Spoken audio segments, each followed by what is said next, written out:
Ex-Vasco no Flamengo. Capixaba vira alternativa para Matias Vina. Depois de fazerem a limpa na Europa, os árabes agora partem para o futebol sul-americano. Que história é essa, PQD? Vem comigo que no caminho eu explico. Saudações rubro-negras para a maior e melhor torcida do mundo, a torcida do Mengão. Eu venho chegando nessa noite de sábado, como sempre, recheado de informações. Mas antes de mais nada, não tem como não pedir, né? Meu querido, minha querida, começaram a nos assistir, já deixa o like de vocês é imprescindível para o crescimento do nosso canal, para que a plataforma possa levar os nossos vídeos para mais pessoas. E você que não é inscrito, se inscreva no botãozinho preto aqui embaixo, escrito inscrever-se. Isso aí tudo para vocês é de graça, ajuda no nosso crescimento e assim a gente pode continuar mantendo vocês informados sobre tudo que acontece nos bastidores do mais querido. Hoje é o penúltimo dia do ano aí, o penúltimo vídeo de 2023. Então, venho trazer algumas atualizações do Mengão. Então, vamos lá para essas informações, né? Vou trazer aí as últimas notícias do mercado de transferência do Flamengo. Léo Ortiz, Evander, Juninho Capixaba e mais coisas. Aí, depois de anunciar a contratação do meia uruguaio Nicolás de la Cruz como grande presente de Natal para a torcida rubro-negra, o Flamengo aí retomou outras negociações investidas de mercado tratadas aí como prioridade visando a temporada de 2024. Precisando aí de um lateral esquerdo de alto nível para brigar aí por posição com Ayrton Lucas, o Flamengo passou a considerar a possibilidade de investir em um jogador em atividade no futebol brasileiro, ainda que Matias Vina siga sendo o sonho de consumo na Gávea. É isso aí. O ex-Vasco entra na mira do Flamengo. Segundo a apuração aí do GE, o Flamengo ainda quer um meia ofensivo no mercado da bola e diante da ida de Scarpa para o Atlético Mineiro, redirecionou seu foco aí a Evander, jogador de 25 anos de idade, que atua no Portland Timbers da MLS, ou seja, Major League Soccer. A fonte citada aí assegura que a diretoria do Flamengo sondou a situação do ex-armador do Vasco, mas entende se tratar aí de uma negociação bem difícil. O Portland não deseja vender o jogador contratado em dezembro de 2022 por cerca de 53 milhões de reais, uma das maiores transações da história da Liga. Segundo aqui, Juninho Capixaba, né, vira alternativa para Vina. Matias Vina, que é um sonho de consumo do Flamengo para a lateral esquerda, mas o Roma pede aí 10 milhões de euros para a negociação acontecer, valor considerado alto pela diretoria rubro-negra. Com isso, o clube carioca aí passou a avaliar outras alternativas para o setor, focando atenções em Juninho Capixaba do Red Bull Bragantino. As tratativas pelo camisa 29 ainda estão em estágio inicial, segundo o GE. Globo. Essa pedida aí pelo Evander de 10 milhões de euros chega, eu acho que a 52 ou 53 milhões de reais, né? Outro jogador do Red Bull Bragantino que está na lista de desejos do Flamengo é o zagueiro Léo Ortiz, mas os dois clubes aí seguem batendo cabeça nos termos de negociação. O Massa Bruta, o Bragantino, né, entende que seu titular e capitão vale mais do que os 5 milhões de euros oferecidos inicialmente pelo clube carioca, que agora tenta uma nova composição de negócio. Segundo o GE. Globo, o Flamengo ofereceu aí 60 milhões de euros, mais o lateral direito Mateuzinho por Léo Ortiz e Juninho Capixaba. Ou seja, o Flamengo vai dar esses 60 milhões aí, ainda vai dar o lateral Mateuzinho, que não está fazendo parte dos planos do Flamengo. O Flamengo disse que só vai ao mercado tentar buscar um lateral direito caso ele consiga aí negociar Mateuzinho, Wesley ou Guilherme Varela. A intenção do Flamengo é manter o Wesley para dar para ele mais minutagem e dar mais experiência para o jogador, que é novo, acho que tem 19 anos de idade, foi aí às pressas para o profissional para suprir a necessidade que o Flamengo tinha na lateral direita com a saída de Rodinei, né? Rodinei, que demonstrou sair muito chateado e não conseguiu entender o porquê o Flamengo não renovou com ele, mas depois ele recebeu essa proposta da Europa, está jogando bem, está se destacando. Parabéns, Rodinei. Então, vamos mudando aqui de assunto, né? Flamengo e Audax, mais de 40 mil ingressos vendidos para a estreia no Campeonato Carioca. Eu tinha feito um vídeo na parte da manhã, no qual eu disse que 35 mil ingressos já tinham sido vendidos, ou seja, 80% dos ingressos que foram postos à venda. A capacidade do estádio, como eu já falei, é de 44 mil torcedores, 44.300. E uma pesquisa feita aí pela reportagem do Coluna do Fla constatou que mais de 40 mil ingressos já foram vendidos para o duelo entre Flamengo e Audax na Arena Amazônia, em Manaus. Ou seja, o jogo só será realizado no dia 17 de janeiro. Faltam pouquíssimos ingressos para serem vendidos, ou seja, a força do Flamengo fora do Rio de Janeiro. Mas isso não é para se comemorar, não, né? O preço dos ingressos está muito alto, R$160, né? As arquibancadas, o arquibancada mais R$600, mais a cadeira VIP, a camarote está sendo vendido aí a R$5.000. Então, assim, eu fiz um vídeo aí de um torcedor do Flamengo falando sobre a elitização do futebol brasileiro, que está afastando aquele torcedor de final de semana, aquele torcedor que levava o filho para o estádio. Hoje não tem mais como você fazer isso. Você vai pagar R$600 da sua entrada, vai pagar R$600 do seu filho, mais R$600 da sua esposa. Aí você vai querer comer alguma coisa, beber alguma coisa. Lá não é barato as coisas. Os valores lá são elevadíssimos, bebida, água, refrigerante, essas coisas lá é muito cara. Então fica praticamente inviável uma pessoa, né, que não tem um poder aquisitivo tão alto poder ir para o estádio torcer. Está tirando a magia. Nada contra quem tem o poder aquisitivo para isso, não. Parabéns. Mas eu acho que as diretorias dos clubes deveriam olhar com mais carinho aquele torcedor realmente que não tem condições, mas queria estar ali no estádio, né? Então, seguindo aqui, né? Após ser especulado no Flamengo, Di Maria decide onde vai jogar em 2024. O medalhão argentino deve seguir os passos de outras estrelas sul-americanas e voltar ao seu continente de origem, conforme as informações confirmadas pelo jornalista Diogo Torbes, que cobre o Grêmio. Ao fazer a consulta pelo argentino, a equipe recebeu a resposta de que ele já tem acordo encaminhado para jogar no Rosário Central, time, inclusive, que o revelou, né? Sobre Di Maria, abre aspas aqui, sobre Di Maria, o Grêmio consultou a situação entre outubro e novembro e gostaria aí se ele gostaria de jogar no Brasil.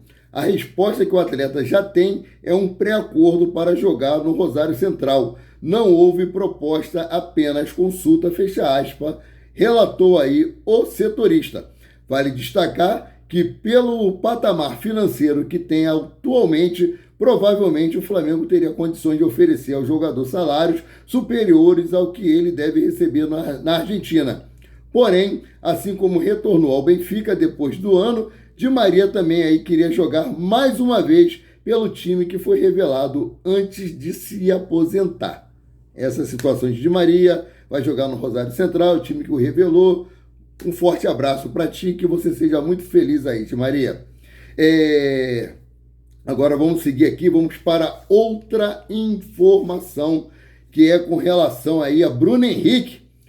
O empresário do Bruno Henrique hoje postou uma foto dele assinando aí o contrato com o Flamengo. Sabemos que Bruno Henrique hoje está aniversariando, se eu não me engano, está fazendo 33 anos de idade. Parabéns, Bruno Henrique, ídolo da nação rubro-negra, tem 11 títulos com a camisa do Flamengo aí. Que Deus te abençoe e te dê muitos anos de vida, que você no ano de 2024 possa trazer alegrias para o torcedor dentro de campo. Então, mediante o vazamento dessa foto aí, né, a diretoria do Flamengo está decidindo ou não se vai fazer o anúncio oficial da contratação de Bruno Henrique nas redes sociais. Eu penso o seguinte, é atleta do Flamengo, renovou, faz o anúncio oficial e pronto, está acabado. né? O nome dele ainda não saiu no vídeo, né? Que é o boletim interno diário. Em breve deve estar saindo, mas Bruno Henrique acertou com o Flamengo aí por 3 temporadas, né? Agora vamos falar aqui sobre os sauditas. Rapaz, a Liga Árabe mudou as suas regras aí, pode ter até 10 jogadores estrangeiros em cada time. E desses 10 jogadores estrangeiros, 8 podem ser relacionados para as partidas que forem fazer, né? Sabemos que os sauditas foram lá na Europa, contrataram vários jogadores, está reforçando cada vez mais a sua liga, e o Flamengo tem 3 jogadores que estão na mira dos sauditas. São ele, Pedro, mas o Flamengo já disse que para liberar Pedro não vai ser por qualquer bagatela, será pela multa rescisória do atleta.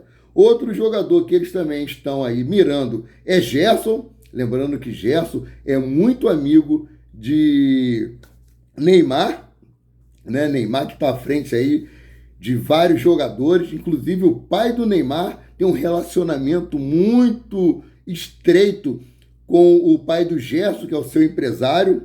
Então, assim, isso aí a gente tem que ficar de olho, tem que ficar monitorando, porque é um jogador que pode pintar uma oferta e por essa amizade com o Neymar, com o pai do Neymar, do pai do Gerson com o pai do Neymar, o jogador pode aí ceder e acabar indo para o futebol saudita. Outro que também está na mira do saudita é Ayrton Lucas. Depois aí do Mundial de Clubes, vocês se recordam que os sauditas caíram aí querendo comprar Ayrton Lucas. De qualquer maneira, o Flamengo renovou o contrato com o atleta, aumentando assim a sua multa rescisória para mantê-lo no time. Só que agora, com as proximidades da reabertura da janela de transferência, eles podem vir aí novamente pesado para tentar contratar Ayrton Lucas aí, e vamos ver como que vai ficar, né? Flamengo já está com uma carência muito grande na sua lateral esquerda, está tentando aí buscar oportunidades para suprir essa posição, contratar um jogador que possa brigar aí por posição com o Ayrton Lucas, né? Agora eu vou trazer em pauta aqui uma notícia que eu acabei de ler, Mauro César Pereira falando sobre o Corinthians. Mas PQD, chega de falar de Corinthians, cara, tem que falar de Corinthians. Tem que falar porque é para trazer um alerta para os outros times. Os paulistas, né, os corintianos ficam falando, deixa o meu timão. Cara, a gente vai acabar vendo acontecer com o Corinthians o que aconteceu com outros times aí que não figuram mais nem na Série B do Campeonato Brasileiro, né? Vou trazer a matéria para vocês.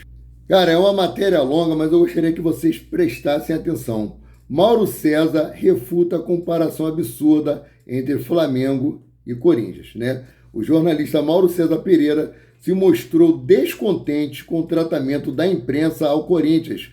O clube está no mercado, mas a dívida é enorme e o clube deve se afundar cada vez mais, né? Abre aspas aqui para o que disse Mauro César Pereira. O tratamento dado a clube que deve jogador e continua indo ao mercado, a naturalidade com a qual parte da mídia trata isso ajuda demais a jogar esse clube no buraco. Estou falando do Corinthians. Sempre aparece um torcedor para dizer, cuida do seu time, esquece o meu timão, fecha aspas, né? Mauro César relembra as dívidas recentes do Corinthians. O clube jamais pagou por Fausto Vera, por exemplo. Outro jogador que o time paulista fez loucura foi Rojas, ex-Racing. Abre aspas. Alertamos frequentemente para a situação do Corinthians. O clube ainda não acertou sua dívida com o argentino Júnior pelo Fausto Vera. O presidente do clube argentino deu entrevista recentemente e palavras fortes foram usadas contra o Corinthians. O Matias Rojas, que era do Racing e interessava ao Botafogo, o Corinthians cobriu a proposta. Ele não deu retorno técnico. Alertamos na época, falei várias vezes, bate bem na bola, mas não é um jogador que vai gerar jogo, fecha aspas, opinou aí o jornalista. Ele relembra que Rojas foi para a justiça contra o Corinthians. Por isso, questiona como o clube pode se interessar por tantos jogadores e, além disso, lembra da dívida com a Caixa pela construção do estádio. O valor ainda não foi quitado. Abre aspas aqui para o que disse Mauro César. O jogador está recorrendo na justiça por direitos de imagem.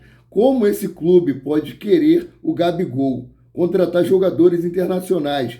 Ainda tem a negociação com a Caixa para pagar o estádio, fecha aspas, relembra Mauro César Pereira. Mauro César também ironiza a comparação entre Flamengo e Corinthians. O jornalista lembra de comparações bizarras entre Flamengo e Corinthians. Alguns jornalistas e torcedores lembram que em 2015 o Flamengo iniciou movimentações caras, assim invalidando o período de pagamento de dívidas. No entanto, Mauro César esclarece o imbróglio. Abre aspas aqui. Muitos colegas, impressionante, tratam como se fosse normal. Aí vem uma comparação bizarra com o Flamengo de 2015 e 2016. E em 2015 o Flamengo contrata Guerreiro e Sheik junto ao Corinthians. O Corinthians já devia dinheiro a esses dois jogadores. O Flamengo não tinha dinheiro para pagar a multa, mas fez uma composição triangular em que assume uma parte da dívida do Corinthians com esses jogadores e o contrata, fecha aspas, disse Mauro César Pereira. Ele continua aqui, ó. Mauro César explica como o Flamengo fazia para pagar a dupla. Abre aspas. Por isso que o Guerreiro ganhava muito bem. Pessoal critica isso. Ele recebia seu salário e uma outra parte, que seria uma espécie de luvas, que era justamente como se o Flamengo estivesse comprando os direitos federativos dele. Eram do Corinthians, mas foram repassados ao atleta. O Flamengo conseguia colocar no fluxo mensal aqueles dois salários e as luvas mensais. Os dois jogadores terminaram seus contratos e não entraram na justiça. Receberam seu dinheiro todinho. O Flamengo pagou direitinho, cumpriu suas obrigações, informa aí antes de finalizar. Então vamos para a finalização aqui de Mauro César Pereira. Na época da contratação, não faltaram colegas na imprensa. Olha o Flamengo deixando sua austeridade. Eu dizia, vamos aguardar. Se o Flamengo atrasar salário, não deveria ter contrato. Se eu cumprisse tudo direitinho, normal. Mas quando faz essas contratações, já estava 2 anos e meio apertando o cinto, cortando custo, fecha aspas, afirma, desmentindo as falácias, né? Jornalista relembra aí a austeridade do Flamengo. Em 2013, o Flamengo começou a focar no pagamento de dívidas com Bandeira de Melo. O clube precisou aceitar um time mais modesto, se livrando de algumas figuras centrais. Mauro César Pereira relembra o período. Gente, em 2013, o Flamengo devolve o Wagner Love para o CSKA, porque não tinha condições de ter o jogador. Fecha aspas, conta antes de relembrar de Elias. Abre aspas aqui. O mesmo aconteceu com Elias. Na época, era adorado pela torcida. O Flamengo não podia pagar o valor pedido pelo Sporting. Ele foi para o Corinthians, assim como o Wagner Love, e assim o Corinthians foi se embananando, sem se preocupar se podia pagar. Até chegar nessa situação absurda, fecha aspas, relembra Mauro César Pereira aos corintianos. É isso aí, cara. Gosto do Corinthians, por isso que eu estou falando isso. Eu ficaria muito triste se o Corinthians afundasse em dívidas e terminasse aí como o América do Rio de Janeiro ou outros times, o Canto do Rio, outros times que a gente nem ouve mais falar. Então, eu fico por aqui, voltando a qualquer momento com mais notícias sobre o rubro-negro mais querido e mais amado do Brasil e do mundo, o Clube de Regatas do Flamengo. Saudações.